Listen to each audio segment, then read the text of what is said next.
Lawson here from 19 News Now at the 19 News Digital Desk. We are getting some clarity on a story that we had last night for you actually during our 10 and 11 o'clock newscast. It's a video that, at least for us in the newsroom, was pretty shocking to see there. And now we are learning much more about what happened, but also what the investigation is going to be doing from here on out. A lot of questions here in the search for Jermaine LaShawn Johnson Jr. We are going to be bringing in to help us break this down a little bit and kind of get some clarity on it is Sergeant Rachel Halaska with Newburgh Heights Police. Rachel, thank you so much for joining us. We really appreciate it. I'm going to pull you up on camera in just a second here. I apologize.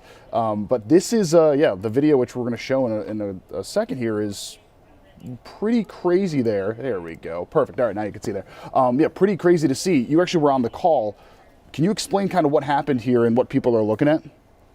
Yeah, so our officer was on just a routine patrol when he observed a vehicle with a couple equipment violations. So he goes to light up the vehicle for a traffic stop. Vehicle fails to stop, actually hitting our median that's on Harvard Avenue. At that time, Jermaine Johnson, who was driving, gets out of the vehicle so quickly before anyone could get there. I was actually his backup that night, and this all happened before I could even get there, and I was only a few seconds away from him.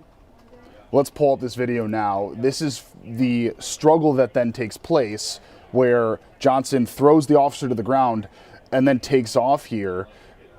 Just before this, I couldn't cut this in time for our interview, but just before this, as you mentioned, there was kind of that effort to almost pin him in, things like that. He gets out of the car here. Walk us through this kind of a chaos that we're seeing and how dangerous a situation like this can actually be. Okay, so the officer pulled his car up there in an attempt to try to keep him contained, because at this point we don't know what we're coming up on because he's not stopping for us.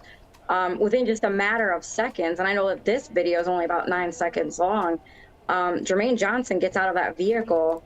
The officer does a good job at trying to detain him, but at this point, Jermaine just starts fighting him, threw him to the ground, and I mean, at that, our officer loses his radio. He's trying to call for us to get there, and like I said, I was only a few seconds behind him, and that's how quickly this escalated. It was also discovered in the front seat. There was this, which is a shotgun with, is that a pistol grip on there? Yes, that's a pistol grip shotgun, and that was loaded. So that just even points to more so the dangers of that situation that yourself and the other officer were facing there, right? Correct. When it comes to a situation like this and now the investigation, we have put out the alert for calls if anybody has any information to give your department a call here. But when you guys are looking at the investigation, obviously looking at all of the video, but what is this process like now where you have a situation where that suspect did assault an officer? Well, we're very fortunate that we have a lot of agencies that we're able to depend upon, U.S. Marshals, other, police departments around here. We're doing our best to locate him. Jermaine Johnson is, quite frankly, a danger to anyone. I mean, if he's willing to assault a police officer, he could hurt anyone out there. So we want to try to get him safely off the streets so he doesn't hurt another person. I mean, thank God our officer didn't sustain any serious injuries as a result of this. You mentioned that it was mere seconds here. And we're seeing in that video, this, like you said, I think this part is what, 9 seconds or something. Because this is so quick and with how fast everything takes place here, you said you were patrolling, you were just seconds behind there. I mean, does this really show that the seconds can mean so much? And yeah, like you said, you were only seconds behind, but something like this can take place in just that short amount of a time. Correct. I mean, that was just a 9-second video, and I showed up to him roughly like maybe 2-3 seconds after this occurs, and he's on the radio saying, at one point that he's resisting, he's fighting me, which is not something that you ever want to hear across the radio. I mean, you just don't know what you're going to come up on, and thank God our officer was okay. Right, I was just going to say that. I mean, fortunately, it didn't end up any worse, but that car ran into the median, ultimately needed to go to the side, and then this all took place. Sergeant, we really appreciate your time today. Is there anything else that we didn't touch on that we should have during the interview?